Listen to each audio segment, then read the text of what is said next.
आज हम भारतीय इतिहास के संदर्भ में अर्थात आधुनिक भारत इतिहास में जो ब्रिटिश भारत में सामाजिक, धार्मिक और सांस्कृतिक आंदोलन हुए थे, उसके फलस्वरूप भारतीय समाज में क्या परिवर्तन आए उसके बारे में बात करेंगे।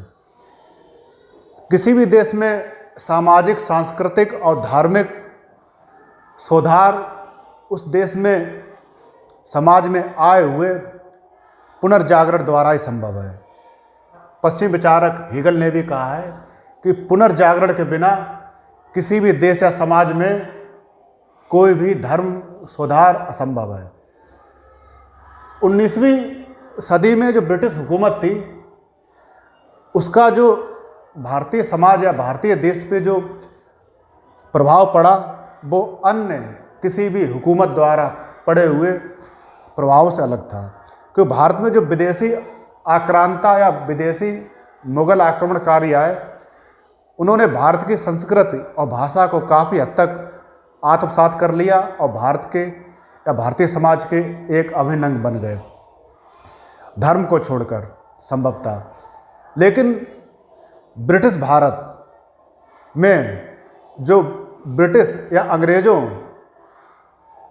का जो प्रभाव था, इन प्रभावों से बिल्कुल अलग था। क्योंकि अंग्रेज कभी भी भारतीय समाज के अभिन्न अंग नहीं बन सके और उन्होंने भारतीय समाज पर अपनी अंग्रेजी संस्कृति को या अपनी अंग्रेजी भाषा को जबरन थोपा। इसके बाद 18वीं सदी में जब यूरोप में पुनर्जागरण की शुरुआत हुई, तो पुनर्जागरण की शुरुआत होने के कारण माना गया तर्कवाद, वैज्ञानिकतावाद, प्रत्यक्षवाद, इसके साथ साथ वैज्ञानिक सोच। और पुनर्जागरण के पश्चात यूरोप में जो समाज में या यूरोपीय समाज में व्याप्त कुरीतियाँ थीं, अंधविश्वास थे, वो दूर हो गए और यूरोप विश्व में एक अग्रणी विकसित महाद्वीप के रूप में सामने आया। और यूरोप में विभिन्न प्रकार की वैज्ञानिक खोजें हुई और यूरोप का आर्थिक विकास हुआ और सामुद्रिक यात्राएं की यूरोप के कई नाविकों ने और नए द्वीपों और नए देशों की खोज की। साथ ही साथ व्यापारिक संबंध बनाए और व्यापार के द्वारा बहुत अधिक लाभ कमाया। और इसी पुनर्जागरण का ही प्रभाव है कि जो यूरोप के जो शासक थे, उन्होंने एशिया और तीसरी दुनिया के देशों को उपनिवेश बनाया और उनका शोषण किया। इसके बाद यूरोपीय समाज एक विकसित समाज के या महाद्वीप के रूप में सामने आया, जबकि उस समय भारत अंधविश्वास और कुरीतियाँ और अन्य नैतिक जो मूल्य भारतीय समाज में गिर रहे थे, उसके कारण भारतीय समाज एक जड़ समाज ही बना रहा। उस पर यूरोपीय समाज की जो विकसित परंपरा थी, उसका कोई भी भारतीय समाज पे प्रभाव नहीं पड़ा। लेकिन बंगाल में जो उच्च और मध्य वर्ग था, उसने अंग्रेजी शिक्षा प्राप्त की। ऐसा माना जाता है कि ब्रिटिश संस्कृति और भाषा का सबसे पहला प्रभाव और सबसे अधिक प्रभाव बंगाल में ही पड़ा, क्योंकि बंगाल से ही अंग्रेज़ों ने अपने शासन की शुरुआत की थी पूरे भारत में। इसके बाद जो बंगाल में उच्च और मध्य वर्ग था अंग्रेजी शिक्षा प्राप्त, उसने जो भारतीय समाज में मुख्य रूप से हिंदू धर्म की जो कुरीतियाँ और अंधविश्वास थे, उनके प्रति घृणा को प्रकट किया और साथ ही साथ उनमें सुधार लाने का प्रयास किया। उदाहरण के लिए राजा राम मोहन राय ने पाश्चात्य संस्कृति और सभ्यता का समर्थन किया और भारतीय समाज में व्याप्त कुरीतियाँ जैसे सती प्रथा और शिशुवध प्रथा और जाति प्रथा, व्यक्ति द्वारा बहुत से शादियाँ करने की जो प्रथा थी, उसका विरोध किया और इन कुरीतियों के खिलाफ सरकार से कानून बनवाए और सरकार ने इन कुरीतियों को दूर करने में कानून बनाए। और इसके बाद जो भारत में जो प्रजातांत्रिक बुद्धिजीवी थे, राजा राम मोहन राय की तरह, इन्होंने बुद्धवादी धारणाओं का प्रयोग किया भारतीय समाज में और भारतीय समाज में सुधार लाने की कोशिश की। इसके बाद बात आती है कि जो बुद्धिजीवी हैं, जैसे राजा राम मोहन राय हुए या स्वामी विवेकानंद हुए या अन्य बुद्धिजीवी हुए, इनको भारत में राष्ट्रीय चेतना का पथ प्रदर्शक कहा जाता है, साथ ही साथ इन्हें आधुनिक भारत का निर्माता भी कहा जाता है। और जो भारत में सामाजिक, सांस्कृतिक और धार्मिक सुधार आंदोलन थे, उसके कारण मुख्य रूप से इस प्रकार हैं। जैसे सामाजिक कारण में ये माना जाता है कि अंग्रेजी शिक्षा का प्रसार प्रचार हुआ मैकाले की नीति के द्वारा, और जो भारतीय बुद्धिजीवी थे उन्होंने पश्चिमी जो भाषा थी, अंग्रेजी भाषा थी, उसका अध्ययन किया, उस पश्चिमी साहित्य को पढ़ा और उससे काफ़ी हद तक प्रभावित हुए। और साथ ही साथ उन्होंने भारतीय समाज में जो व्याप्त कुरीतियाँ और अंधविश्वास थे उनको दूर करने का प्रयास किया। इसके जो बाद ब्रिटिश सरकार द्वारा जो भारतीय समाज में जो प्रथाएं थी, सती प्रथा, शिशुबद्ध प्रथा, इसके विरुद्ध कानून बनाए गए। इसके साथ ही साथ जो ईसाई धर्म के प्रचारक थे, पश्चिमी ईसाई धर्म के प्रचारक थे, उन्होंने ईसाई मिशनरियों द्वारा भारतीय समाज में सामाजिक सेवा प्रारंभ की। साथ ही साथ ईसाई धर्म के प्रचार प्रसार के साथ ही साथ अंग्रेजी शिक्षा का भी प्रसार किया, जिससे काफ़ी हद तक भारतीय समाज अंग्रेजी भाषा से परिचित हुआ, शिक्षित हुआ, और साथ ही साथ उनमें अपने धर्म के प्रति जागृत होने की भावना पैदा हुई। क्योंकि ईसाई धर्म के प्रचार प्रसार के कारण जो भारत में मुख्य रूप से हिंदू समाज था, उसने अपने धर्म पर आक्रमण माना और ईसाई धर्म के प्रचार की चुनौती के रूप में अपने धर्म की रक्षा के लिए एक चेतना जागृत हुई। इसके बाद जो समाचार पत्र पत्रिकाएं थे उस समय सीमित मात्रा में, उन्होंने अंग्रेज़ों के द्वारा जो शोषण और क्रूरता था उसका उन्हें ज्ञान हुआ, और साथ ही साथ पत्र पत्रिकाओं में समाज को सुधारने के लिए भी कई लेख लिखे जाते थे भारतीय बुद्धिजीवियों द्वारा। इन्होंने भी भारतीय सामाजिक, सांस्कृतिक और धार्मिक आंदोलन को नई दिशा प्रदान की। इसके बाद आता है सांस्कृतिक कारण।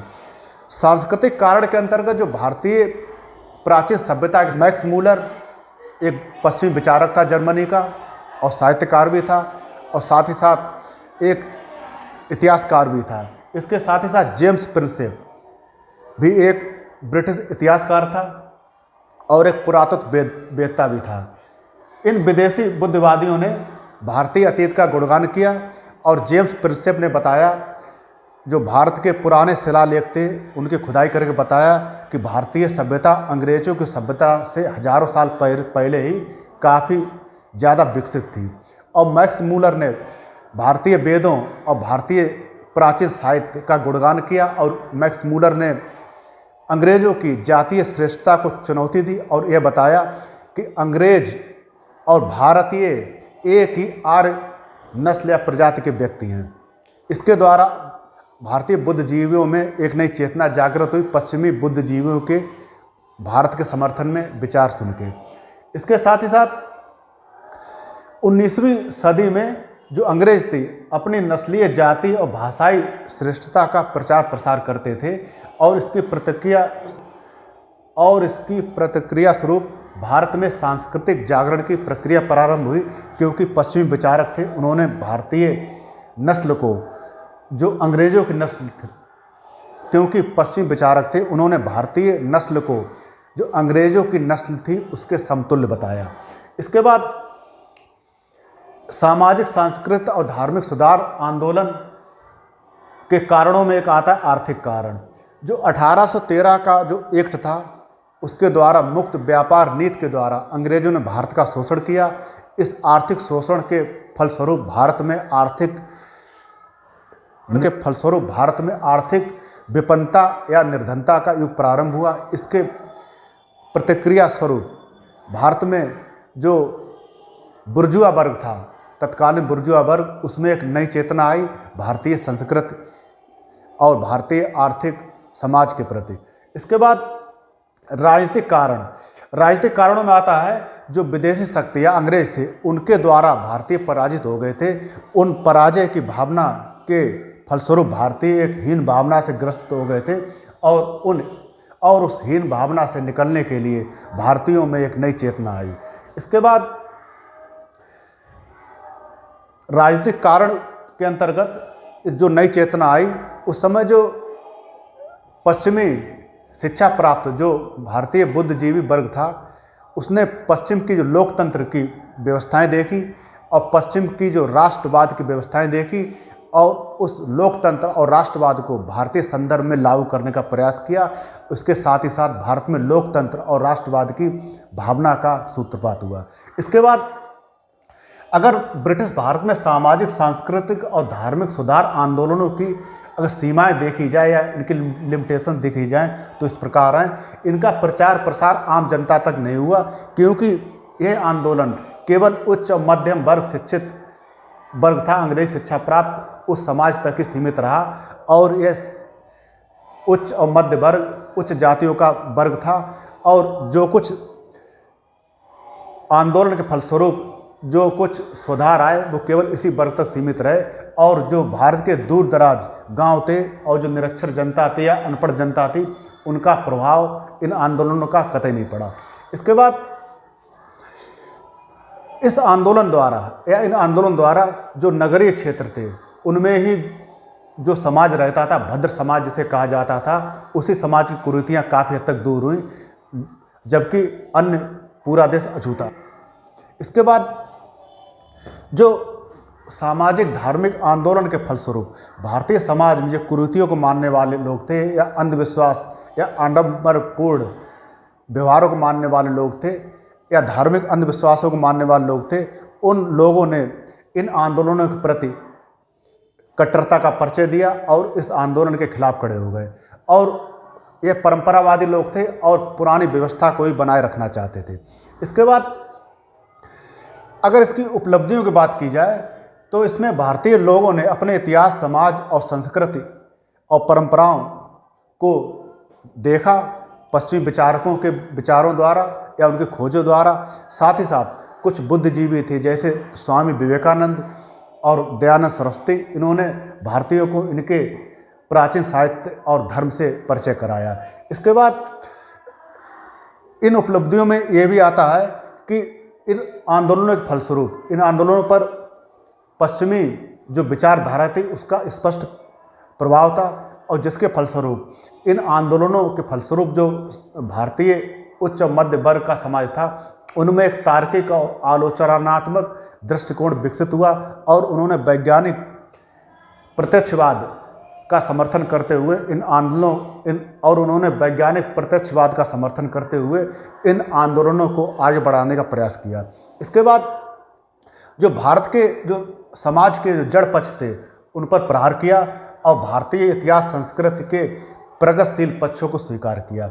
इसके बाद इसकी उपलब्धियों में आता है जो पश्चिम की जो तथाकथित जातीय और सांस्कृतिक श्रेष्ठता थी उसको चुनौती देने के लिए इन आंदोलनों ने एक नींव रखी और भारतीय संस्कृति के जो उजले पक्ष थे उन उजले पक्षों को पश्चिमी विचारकों के माध्यम से भारतीय समाज के सामने रखा।